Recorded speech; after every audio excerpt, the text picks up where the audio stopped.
Le problème de la communication, c'est que ça dépend d'un certain nombre de signaux,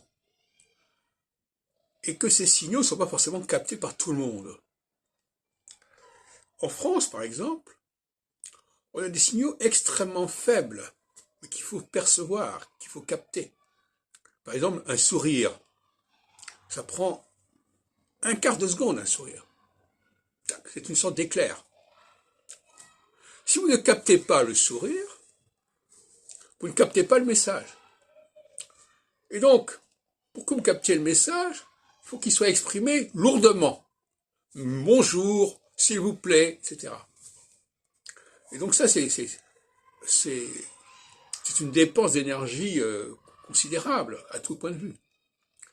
Donc, de la même façon qu'en français, la négation est souvent mal comprise.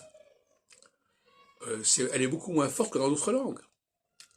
Si on attend le NE, le ne, je ne veux pas, ou je ne sais pas, ou eh bien, et si on a simplement je ne veux pas, eh bien, on ne capte pas le N, par exemple. Parce que le N, il est bouffé, il est avalé. C'est une convention qui existe et sur laquelle je ne reviens pas. Donc, en français, beaucoup de gens sont désarçonnés et déconcertés par la subtilité des messages, par leur brièveté, leur fugacité. Et par conséquent, ce sont eux qui vous disent, quand vous venez les voir, dites bonjour, dites s'il vous plaît, etc. Parce que ils sont aveugles quelque part. Enfin, ils sont aveugles, ils ont une cécité qui fait que ils captent pas bien. C'est pas qu'ils sont aveugles, c'est qu'ils sont pas assez sophistiqués dans la perception des messages.